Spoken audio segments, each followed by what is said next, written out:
নমস্কার বন্ধুরা, চলে এসেছি নতুন একটি মিনি ব্লগ নিয়ে। আর আমরা কিন্তু এই তীব্র গরমের মধ্যে একদিন চলে গিয়েছিলাম পিটার ক্যাটে, ছোট্ট একটা গেট টুগেদারের মতো করতে চিনির রানী দিদিদের সাথে। চিনি কিন্তু কিছু কিছু মানুষের সাথে খুবই কমফোর্টেবল থাকে, তার মধ্যে কিন্তু ওর অন্বেষা দিদি, রানী দিদি, এই দুজন হচ্ছে কিন্তু মেন।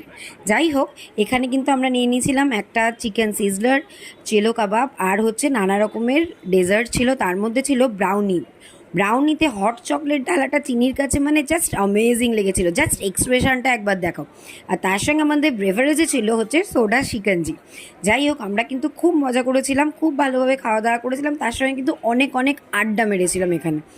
ব্লগ করতে কিন্তু সেইভাবে যাইনি, টুকটাক যা ভিডিওগুলো ছিল সেগুলো জুড়ে জাড়েই একটা মিনি ব্লগ মতো হয়ে গেছে। এই যে কিছু ছবি এখানে দেখো, সবাই আছি আমরা আমরা সবাই মিলে কিন্তু সেদিনকে সত্যিই খুব মজা করলাম। আর এইটুকু রিফ্রেশমেন্ট বোধহয় মাঝে মধ্যে আমাদের একঘেয়ে জীবনে খুবই দরকার। তাই সঙ্গে থাকো, দেখতে থাকো, চলে আসবো নতুন একটি মিনি ব্লগ।